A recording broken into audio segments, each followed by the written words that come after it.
Da una parte di aver provocato un massacro, dall'altra di aver portato via i beni dello Stato. Cosa risponde Siad Barre a queste accuse? Queste sono infondate, sono chiacchiere che fanno in circolazione elementi di malafede.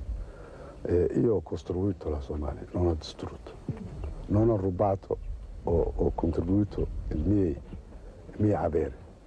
L'ho costruito quella che mi è stata donata da vari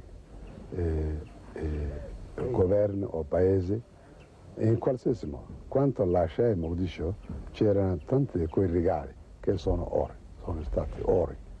Che sono stati, scusi? Oro, sì. Oro. Preziosi. Regalatemi da vari capi di Stato, compreso medaglie consegnatemi, ma io non ho mai preso per me.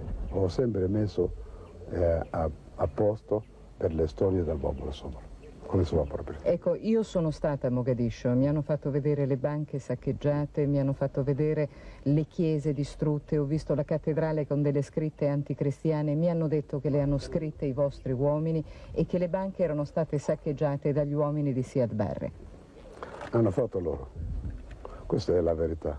Se non fosse così, cosa hanno fatto agli ospedali, cosa hanno fatto alle infermerie, cosa hanno fatto alle scuole, cosa hanno fatto? Cosa hanno fatto ai monumenti? Cosa hanno fatto? Uffici, come hanno fatto? Perché saccheggiano così? Quindi Siad Barre giudica assolutamente infondate queste accuse? Non solo infondate, ma Siad Barre costruisce e distrugge, non è logico, non è nemmeno intelligente, non è intelligente. Io ho costruito e lasciai così come era. E tutte erano intatte quando lasciai.